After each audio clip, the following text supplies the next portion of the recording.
कभी सोचा है कि हम जो दवा लेते हैं उसकी हर गोली, हर खुराक पहली वाली की तरह ही सुरक्षित और असरदार कैसे होती है?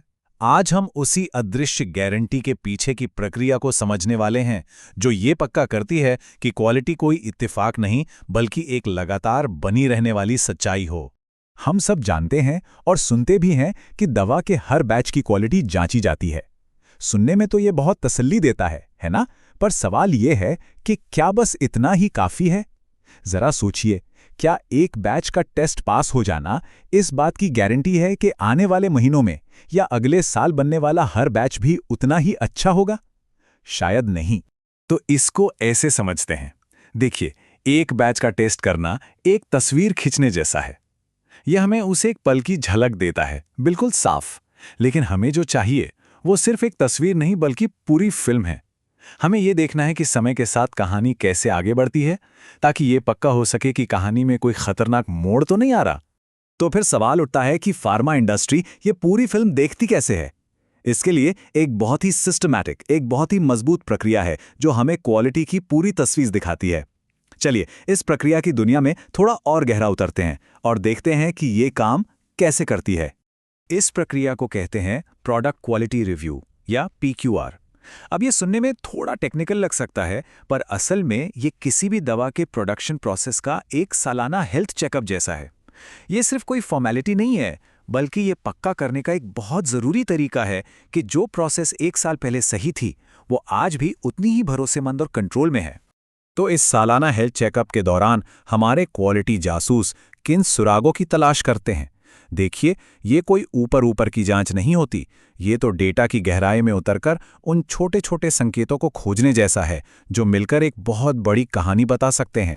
इसमें बहुत सारे जरूरी सुराग शामिल होते हैं, जैसे क्या कोई बैच रिजेक्ट हुआ, या फिर तय प्रक्रिया से कोई डिविएशन, मतलब कोई भटकाव तो नहीं हुआ, और बहुत जरूरी, क्या बाजार से कोई शिकायतें आईं।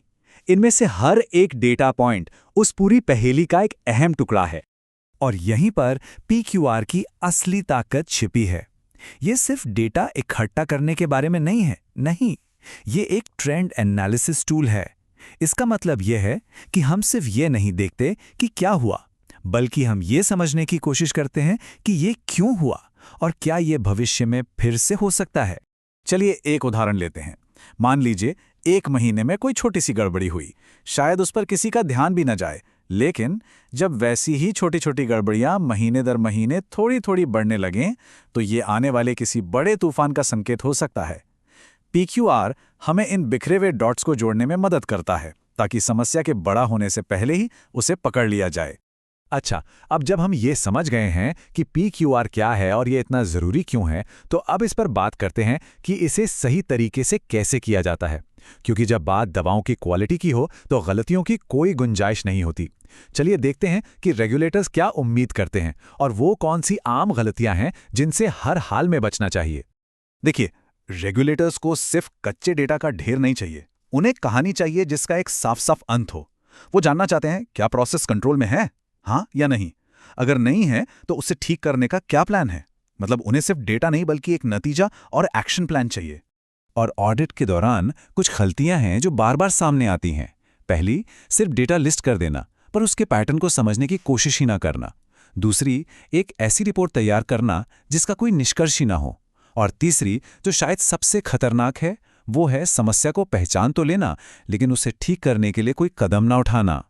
तो कुल मिलाकर ये PQR सिर्फ एक रिपोर्ट नहीं है, ये सोच में एक बहुत बड़े बदलाव का प्रतीक है।